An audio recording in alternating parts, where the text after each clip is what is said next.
अस्सलाम वालेकुम जी, मेरा नाम आमिर बिलाल है। नाजरीन, आज ख़ास तौर पर बात करेंगे कि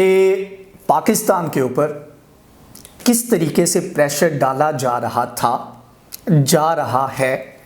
और इसी तरह प्रेशर डाला जाता रहेगा। पाकिस्तान के ऊपर प्रेशर डालने के लिए मीडिया को इस्तेमाल किया जाता है, जो पॉलिटिशियन हैं उनको इस्तेमाल किया जाता है, और वो लोग जो की पोजीशंस पर हैं, जो कि माइंड साजी का काम करते हैं, दिमाग साजी का काम करते हैं, माइंड मेकिंग का काम करते हैं, उनको इस्तेमाल किया जाता है। अब यहाँ पर इवन के हम अपने मीडिया की बात करें, बड़े बड़े अच्छे लोग, बड़े बड़े पढ़े लिखे लोग, उनको पता नहीं लगता वो किस तरह से जो वेस्टर्न मीडिया है, जो एक प्रोपेगेंडा कैंपेन चलती है, उसके नरगे में आ जाते हैं और वो फिर उसके लिए इस्तेमाल होते हैं। और इवन के हमारे पॉलिटिशियन भी समटाइम अपने छोटे से पॉलिटिकल गेन के लिए ऐसे बड़े बड़े ब्लंडर कर जाते हैं कि उनके लिए चीज़ों को संभालना मुश्किल हो जाता है। वो चीज़ें जो वो अपने किसी पॉलिटिकल हरीफ के ख़िलाफ़ इस्तेमाल करना चाहते हैं, वो उनके अगेंस्ट ही इस्तेमाल हो जाती हैं और उसका उनको खमियाजा भी भुगतना पड़ता है। अब होता ये है कि पाकिस्तान के ऊपर एक पॉसिबिलिटी की हमने बात की थी कल, कि किस तरह से ऐसा हो सकता है कि जब तमाम तर मामलात चल रहे हों और पाकिस्तान 2018 में जब मौजूदा हुकूमत आई, इसने अपने जो है टेन्योर का आगाज़ किया, उस वक्त पाकिस्तान के बड़े दगरगूंज किस्म के हालात थे। पाकिस्तान को काफ़ी ज़्यादा मुश्किलात का सामना था और पाकिस्तान तकरीबन दिवालिया होने के करीब था। अगर उसको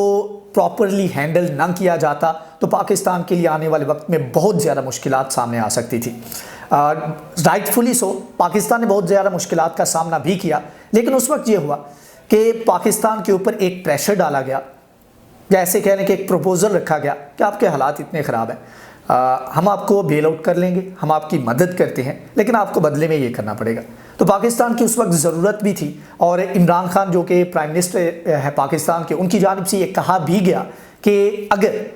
मेरे अभी तक के तमाम फ़ैसले जो 2 से 3 साल में मैंने किए हैं, अगर उन फ़ैसलों को रिव्यू किया जाए और उनमें से किसी एक फ़ैसले को मैं चेंज करना चाहूँ, तो उसमें से वो एक फ़ैसला ये होगा कि हम जब गवर्नमेंट में आए तो उस वक्त हमें जल्दी IMF के पास चले जाना चाहिए। अब वो क्यों नहीं गए, ये एक अलग डिबेट है, एक अलग इसके पीछे जो रीज़न्स हैं, लेकिन उस वक्त पाकिस्तान को ज़रूरत थी और पाकिस्तान ने मदद के लिए सऊदी अरब का दरवाज़ा खटखटाया और सऊदी अरब से मदद मांगी। अब उस वक्त ये एक अजम्पशन है जो कि अभी तमाम तर जो पैटर्न जिस तरह से रिवील हो रहे हैं, क्योंकि ये तमाम तर सूरत हाल में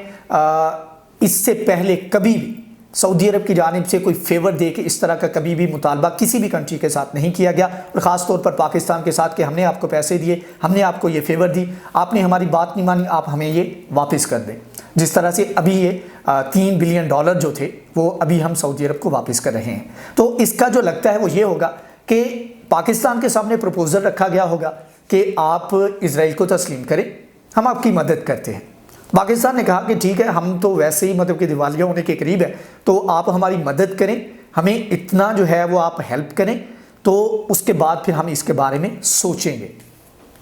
अब ये हुआ कि पाकिस्तान ने वो $3 अरब जो थे वो पाकिस्तान ने रख लिए अपने बैंकों में। पाकिस्तान का वो एक थोड़ा सा स्टेबल पोजीशन में आ गया और उसके बाद तकरीबन $3 अरब की जो डेफर पेमेंट्स के ऊपर जो ऑयल लिया गया था, वो भी अभी हाल ही की न्यूज़ है, बल्कि वो जो एक डील साइन की गई थी वो एक्सपायर हो चुकी है और पाकिस्तान उसके ऊपर रिक्वेस्ट कर रहा है कि उसको रीन्यू किया जाए, लेकिन ताहाल सऊदी अरब की जानिब से उसका कोई जवाब नहीं दिया गया।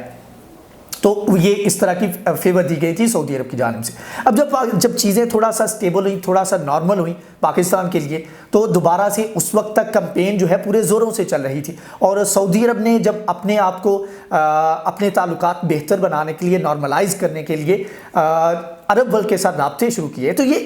ओवर द नाइट नहीं होता। اس کے پیچھے بیک ڈور جو ہے کانٹیکس جو ہیں وہ بہت لمبے عرصے تک چلتے رہتے ہیں اور کافی چیزیں اس کے پیچھے چلتی ہیں. اس کے بعد جب ایک طرح سے لگتا ہے کہ یہ فریق جو ہے یہ قائل ہو رہا ہے یا اس کی کچھ مجبوریاں ہیں جن کو حل کیا جا سکتا ہے لیکن ایٹ دی اینڈ جو ہے ہمارا معاملہ حل ہو جائے گا, تو تب اس چیز کے اوپر پھر بات چیت شروع کی جاتی ہے. ڈیفرنٹ چینلز کے اوپر بات کر کے معاملات کو آگے بڑھانے کی کوشش کی جاتی ہے اور پھر اس گورنمنٹ کا, اس ملک کا, اس کی ملک کی عوام کا ریئیکشن جاننے کی کوشش کی جاتی ہے. تو ایسے ہی اسی طرح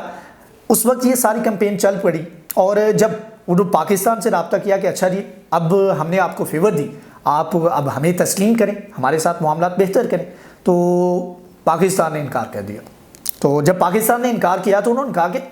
ہم نے آپ کو فیور دی ہے, اگر آپ انکار کرتے ہیں تو پھر جو ہم نے فیور دیا وہ ہمیں واپس کر دیں. اور اس چیز کے اوپر جب پاکستان کا جو اگر نیوز کو دیکھا جائے اور تمام تر جو چیزیں, خبریں, انفارمیشن ہمارے پاس آئی تو یہ تقریباً اس وقت کی بات ہے جو کہ اسرائیل کا, امریکہ کا جو پلان لگتا تھا وہ یہ تھا کہ سب سے پہلے یو اے ای کی جانب سے تسلیم کیا گیا اور یو اے ای اور پاکستان کو اکٹھے تسلیم کروانا تھا, یا ایسے کہہ لیں کہ ان دونوں سے اناؤنسمنٹ جو ہے وہ اکٹھے کروانی تھی. لیکن جب پاکستان نے انکار کر دیا تو تقریباً 10 اگست 2020 کو اسرائیل کی جانب سے, اسرائیل کے سب سے پرانے اخبار ہاریٹز کی جانب سے ایک فرنٹ پیج کے اوپر بڑی ہیڈ لائن کے ساتھ ایک نیوز جو ہے اس کو بریک کیا جاتا ہے. کہا جاتا ہے کہ اگر پاکستان ریجیکٹ کرتا ہے, اسرائیل کو تسلیم کرنے سے انکار کرتا ہے تو پاکستانیوں کی زندگیوں کو خطرہ ہوگا, پاکستان کو خطرہ ہوگا. یہ دھمکی دی گئی اور اس کے بعد 14 اگست کا دن رکھا گیا جب اسرائیل کو تسلیم کیا یو اے ای نے, اور اس کے بعد سے پاکستان کے لیے حالات خراب ہونا شروع ہو گئے اور معاملات بھی خراب ہوئے. Army chief general Qamar Javed Bajwa وہ گئے تو ان کی ایم بی ایس کے ساتھ ملاقات نہیں ہوئی. اس کے علاوہ اور بہت ساری چیزیں ایسی ہونا شروع ہو گئی جس میں پاکستان اور پاکستان کے جو عوام تھے ان کو سفر کرنا پڑا, اور آنے والے وقت میں اس میں مزید اضافہ بھی ہو جائے گا. جسٹ امیجن کہ پچھلے 5 سال میں آپ کہہ سکتے ہیں کہ 3 سال سے یہ معاملہ چل رہا ہے, لیکن پچھلے 5 سال میں 3 لاکھ کے قریب وہاں سے پاکستانیوں کو سعودی عرب سے, صرف سعودی عرب سے پاکستانیوں کو ڈیپورٹ کیا گیا ہے. تو اس طرح سے معاملات خراب ہوئے. تو اب چیز یہ ہے, صورتحال یہ چل رہی ہے کہ جہاں پر ایک طرف سے پاکستان نے انکار کیا تو وہ ایک جگہ پہ رکے نہیں ہیں. یہ نہیں ہے کہ انہوں نے پاکستان کے اوپر پریشر ڈالنا چھوڑ دیا. اب یہ چل رہا ہے کہ 5th جنریشن وار کو استعمال کرتے ہوئے مختلف جو میڈیا آؤٹ لیٹ ہیں ان کو استعمال کرتے ہوئے مختلف فیک نیوز جو ہے اس کو وائرل کیا جاتا ہے اور اس کے بعد اس چیز کو یوز کر کے پاکستان کو پریشرائز کیا جاتا ہے. اور اس کا فائدہ کیا ہوتا ہے اسرائیل یا اس جیسے ممالک کو, جب آپ بار بار ایک بات کریں گے اور بار بار اس کا انکار آئے گا تو یہ بات سن کے آپ اتنا یوز ٹو ہو جاتے ہیں کہ آپ کے لیے یہ بہت بڑی بات نہیں رہتی. جس طرح سے اگر جسٹ امیجن کہ جب یہ بات چلی اور اسلاموفوبیا کے ایک بہت بڑی مسلمانوں میں غصے کی لہر اٹھی عربوں کے خلاف, جب انہوں نے بائیکاٹ نہیں کیا فرنچ پروڈکٹس کا اور اس طرح مذمت بھی نہیں کی, تو اس وقت اتنی زیادہ لہر اٹھی. لیکن یہ ہے کہ اگر اس وقت سعودی عرب, یو اے ای اسی وقت اعلان کر دیتے کہ ہم اسرائیل کو تسلیم کرنے جا رہے ہیں تو مسلمانوں کا ریئیکشن بہت سخت ہوتا اور ہو سکتا ہے ان ممالک کے اندر سے ہی بغاوت جو ہے وہ اٹھ کھڑی ہوتی. لیکن ہوا یہ کہ جب یو اے ای کی جانب سے تسلیم کیا گیا, دیگر ممالک آہستہ آہستہ باہر ہیں. اب جب بھی کوئی ایک ملک تسلیم کرتا ہے, اب حال ہی میں مراکش نے تسلیم کیا ہے اسرائیل کو, مراکش نے تسلیم کیا تب بھی سعودی عرب کا نام آیا کہ سعودی عرب جو ہے یہ اس نے کروایا اور سعودی عرب تسلیم کرنے جا رہا ہے. یو اے ای کی بات آئی تو یو اے ای کی بات جب ڈیل ہوئی اس وقت مائک پومپیو نے کہا کہ ہم تو بات کر رہے ہیں سعودی عرب کے ساتھ کہ وہ بھی تسلیم کر لے. اس کے علاوہ بحرین کے ساتھ جب معاملات طے ہوئے اس وقت بھی سعودی عرب کا نام آیا اور سعودی عرب کو انوائٹ کیا گیا کہ آپ بھی اس کارواں کا حصہ بنیں. اس کے علاوہ سوڈان کے ساتھ جب ڈیل ہوئی اس وقت بھی کہا گیا کہ آنے والے وقت میں مزید ممالک ہیں, اور ابھی تک ڈونلڈ ٹرمپ جو ہے ان کا جو پلان ہے کہ وہ 22 جو خلیجی ممالک ہیں ان کو اس لسٹ میں انہوں نے رکھا ہوا ہے اور وہ چاہتے ہیں کہ 1 مہینہ کا جو وقت ہے ان کے پاس اس کے اندر ان تمام ممالک کو وہ تسلیم کروائیں. اب ہوتا یہ ہے کہ ایک بہت بڑے لیول کے اوپر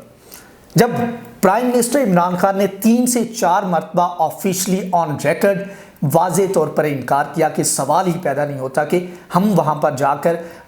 इजराइल को तस्लीम करें या उनके साथ कोई डील करें। तो ऐसे में एक फ़ेक न्यूज़ चलाई जाती है, और ये खबर जो है ये फ़ेक क्यों है इसका मैं आपको बताता हूँ। फेक न्यूज़ चलाई जाती है कि प्राइम मिनिस्टर का जो मुशीर ख़ास है, एक पर्सनल असिस्टेंट जो है, वो बरतानिया जाते हैं और वो वफ्द के हमरा उधर से तल अवीव जाते हैं, जहाँ पर जाकर वो इजराइली ऑफिशियल से मुलाकात करते हैं और ये बात करते हैं कि क्या हमारे ताल्लुकात बेहतर हो सकते हैं, क्या आप हमारे साथ ताल्लुकात अच्छे कर सकते हैं। तो इस तरह की खबरें चलाई जाती हैं। तो पहले इसकी लॉजिकल सी अगर बात मतलब कि दिमाग का इस्तेमाल करें तो बात ये बनती है कि जब पूरी एक कैंपेन चल रही है और उसके ऊपर पूरी कोशिशें कर रहा है सऊदी अरब भी, उसके साथ अमेरिका भी और इजराइल भी, तो ऐसे में पाकिस्तान को उधर जाकर कहने की क्या ज़रूरत है, भाई आप हमारे साथ ताल्लुकात अच्छे करो। पाकिस्तान की जानिब से तो एक इशारा काफ़ी है, क्योंकि पाकिस्तान इन तमाम ममालिक में वो वाहिद मुल्क है जो कि एटॉमिक पावर है और डिसाइसिव, अगर कोई रिएक्शन आएगा तो पाकिस्तान की तरफ से आएगा और पाकिस्तान इसकी कैपेबिलिटी रखता है। तो पाकिस्तान को क्या ज़रूरत है उधर जाकर, जब वो खुद हर एक के दरवाजे पर जाके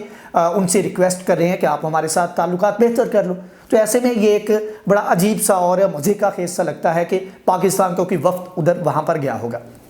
लेकिन इसका ये होता है कि इस चीज़ के, अब देखें ये वो चीज़ थी जिसके ट्रैप में हमारी ऐसे कहने के अपोजिशन की सबसे बड़ी जमात की लीडर इस ट्रैप में आ गई और बाद में हजीमत का सामना करना पड़ा। इससे पहले मैंने बात की कि तहकीक के बगैर बहुत सारी एक दूसरे की ज़िद में आकर मुखालफत में बहुत सारे इक़दाम ऐसे कर जाते हैं जिसके बाद बहुत मुश्किल हो जाता है उनको कवर करना, और उसका नुकसान जो है वो पाकिस्तान को होता है, पाकिस्तान की रियासत को होता है। मरियम नवाज़ जो हैं उनकी जानिब से एक बंदा है, वो ऐसे कह लें कि मुसलमानों की और ख़ास तौर पर पाकिस्तान के ताल्लुकात को नॉर्मलाइज़ करने के लिए काफ़ी ज़्यादा बातचीत करता है इजराइल के साथ। तो उसको जो है एक I24 के नाम से एक चैनल था, बल्कि अब तक तो सबको पता लग चुका होगा। तो उस चैनल के ऊपर उस बंदे ने इंटरव्यू दिया और उसने वो एज इट इज़ उसने शेयर किया कि ये मेरा इंटरव्यू है कुछ मिनट का, और ये मैंने ये बात की है कि किस तरीके से प्राइम मिनिस्टर का जो है स्पेशल असिस्टेंट था वो वहाँ पर जाके इजराइल में मिला है किसी से। अब मरियम नवाज़ जो है उन्होंने देखा, उन्होंने कहा वाह जी ये तो बात है, मतलब कि ये तो हम कहते आ रहे हैं कि ये यहूदी एजेंट है और ये अंदर खाते यहूदियों से मिला हुआ है। उन्होंने दस्ती जो है वो तकरीबन कुछ मिनट का क्लिप था उसको शेयर कर दिया। अब जब किसी अकल वाले ने जिसको इंग्लिश आती थी उसने पढ़ा उसको सुना और उसने देखा कि इसमें एक्चुअली उसने बातें क्या की हैं, तो आखिर पे जाके उसने कहा, जब उसने सारा माहौल बना लिया और इसमें भी उस बंदे ने कोई एविडेंस नहीं दिया, उसने कहा कि मेरे ज़राए के मुताबिक मुझे लगा है कि इस तरीके से, इवन कि अगर आपको इतना पता है कि वो बंदा फ़्लाइट से उधर आया तो आप उसका डाटा निकलवा लें, आप डाटा निकलवाना तो कोई मुश्किल नहीं है। तो उस बंदे ने कोई रेफरेंस नहीं दिया, कोई उसका कोई एविडेंस नहीं दिया, उसने कहा कि इस तरीके से मेरे ज़राए के मुताबिक वहाँ पर बंदा आया और वो उधर से मुलाकात करके वहाँ से निकला। अब उसने जब ये बात कर रहा था तो उसने इस चीज़ को जस्टिफाई करने के लिए, इस चीज़ को नो बिग डील बनाने के लिए उसने कहा जी ये कोई बड़ी बात नहीं, अगर कोई आ गया तो इससे पहले भी जो साबिक वज़ीर आज़म हैं नवाज शरीफ, वो भी 2 वफ़द भेज चुके हैं उधर, और इसके अलावा बेनज़ीर भुट्टो जो है अपने दौर में एक वफ़द यहाँ पर बातचीत के लिए भेज चुकी हैं। तो अगर इमरान खान ने भी भेज दिया तो इसमें क्या बड़ी बात है। तो ऐसे में ये जब देखा उनको पता लगा कि यार ये तो हमारे खिलाफ, मेरे जो है वालिद मोहतरम जो है उनके खिलाफ ये बात जा रही है, उन्होंने फौरी तौर पर वो ट्वीट जो है वो डिलीट कर दिया। लेकिन यह है कि फास्ट मीडिया है, ठीक है, स्क्रीनशॉट ले सकते हैं, वैसे रिकॉर्ड कर सकते हैं। तो अवाम ने तब तक वो ट्वीट उसको भी कैप्चर कर लिया था और उसको रिकॉर्ड भी कर लिया था, जो कि बाद में एक्सपोज हो गया। तो अब इस तरीके से प्रेशराइज किया जा रहा है और पाकिस्तान को जो 5th जनरेशन वार के थ्रू अटैक किया जा रहा है। पाकिस्तान के ज़ाहिर बात है जहाँ पर पाकिस्तान के अंदर से जब आवाज़ें उठेंगी, और ऐसे समझे कि ये अल्लाह की तरफ से ऐसे हुआ कि मत मारी गई और वेरीफाई नहीं किया और इस तरह से ये एक्सपोज हो गई, नहीं तो इन्होंने इसी चीज़ को लेकर एक इतना बड़ा इशू क्रिएट करना था मरियम नवाज़ ने कि यहाँ पर इन्होंने संभाले नहीं जाना था। और दूसरी तरफ आप देख लें कि PDM की इतनी देर से जलसे चल रहे हैं کسی ایک جلسے میں بھی وہ جو ان کے سربراہ ہیں مولانا فضل الرحمان، وہ ہمیشہ سے عمران خان کو یہودیوں کا ایجنٹ کہتے رہے۔ اب جب یہ تمام تر صورتحال چل رہی ہے اور آپ کہتے ہو کہ اس کے مشیر جا کر وہاں پر ملتے ہیں، کسی ایک جلسے میں بھی یہ اعلان نہیں کیا گیا کہ ہم کسی صورت بھی اس حکومت کو، اس یہودی ایجنٹ کی حکومت کو اسرائیل کو تسلیم نہیں کرنے دیں گے۔ لیکن اس چیز کے اوپر انہوں نے پوائنٹ سکورنگ کرنی تھی جو کہ پکڑے گئے، اور اس چیز کو پھر بیک کرنا تھا انٹرنیشنل میڈیا نے، بھارت نے اس چیز کو اچھالنا تھا اور پاکستان کو مزید پریشرائز ہونا تھا اس چیز کے اوپر، اور ایسی سچویشن میں لے کر جانا تھا جہاں پر پاکستان کے پاس اور کوئی راستہ نہ بچتا۔ لیکن الحمدللہ اللہ تعالیٰ نے پاکستان کے ابھی تک بڑی بڑے مشکلات تھی اس سے نکالا ہے، تو یہ بھی ایک مشکل فیصلہ ہے موجودہ حکومت کے لیے کہ ہمیں کس سائڈ پر جانا ہے، کس سائڈ پر نہیں جانا۔ یہ بھی ایک بہت بڑا فیصلہ تھا کہ جب سعودی عرب کی جانب سے وہ تمام تر پیسے جو ہے وہ پاکستان سے لے لیے گئے، پاکستان نے پہلی انسٹالمنٹ دے دی، بلکہ جتنے بھی پیسے ہیں وہ ان کے منہ پہ مارے، یا ایسے کہہ لیں کہ ان کے واپس جو ہے ان کو کر دیے۔ تو پاکستان کے لیے مشکل فیصلہ تھا، پاکستان کے لیے صرف یہ کرنا تھا کہ ایک ماحول بنانا تھا، اور اگر پاکستان ڈیمانڈ کرتا، بلکہ رائٹ فلی آنے والے وقت میں سعودی عرب اور دیگر ممالک جب خود تسلیم کرنے جائیں گے تو ایک اس طرح کا ماحول، ایک کور اپ سٹوری اس طرح کی بنائی جائے گی جس میں کہا جائے گا دیکھو جی ہم نے جو مطالبات کیے تھے فلسطینیوں کے حق کے لیے وہ مطالبات اسرائیل تسلیم کر رہا ہے۔ ایسے میں پاکستان کے لیے بھی زیادہ مشکل نہیں تھا اگر پاکستان وہ کہتے بہتی گنگا میں اپنا ہاتھ دھو لیتا، اور بہت سارے معاملات پاکستان کے ٹھیک ہو جانے تھے، پاکستان کو فیٹف کی گرے لسٹ میں بھی نہیں رہنا پڑتا۔ اگر پاکستان تسلیم کر لیتا تو اب تک وائٹ لسٹ میں آ چکا ہوتا، اس کے علاوہ بہت زیادہ فیورز مل جانی تھی، لیکن پاکستان کے لیے مشکل ہے۔ اگرچہ یہ مشکل وقت ہے، تھوڑا سا آنے والا وقت مشکل ہو سکتا ہے، لیکن اس کے بعد پاکستان اگر اسی ڈائریکشن میں چلتا رہا تو انشاءاللہ اس قابل ہو جائے گا کہ اپنے ڈیسیجن جو ہے وہ خود کر سکے، نہ ڈکٹیشن لینی پڑے امریکہ سے، نہ کچھ پریشر لینا پڑے سعودی عرب سے، نہ کسی اور ملک سے، صرف اپنے فیصلے کرے اور اپنی مرضی سے اپنے لوگوں کے حق میں جو زیادہ بہتر فیصلے ہوں وہ انشاءاللہ آنے والے وقت میں پاکستان کرے گا، اگر اسی لائن پہ اسی ڈائریکشن پہ چلتا رہا۔ یہ مشکل وقت ہے لیکن اس سے بھی انشاءاللہ پاکستان نکل جائے گا، اور پاکستان کی عوام جو ہے اکٹھے ہم اس تمام تر صورتحال سے نکلیں گے۔ انشاءاللہ پاکستان کا مستقبل جو ہے وہ بہت روشن ہے، آنے والا وقت بہت اچھا ہے۔ اگر آپ کو یہ ویڈیو پسند ہے تو پلیز اس کو لائک کریں، شیئر کریں، ہمارے چینل کو سبسکرائب کریں۔ نیکسٹ ویڈیو میں حاضر ہوں گے، تب تک کے لیے اللہ حافظ۔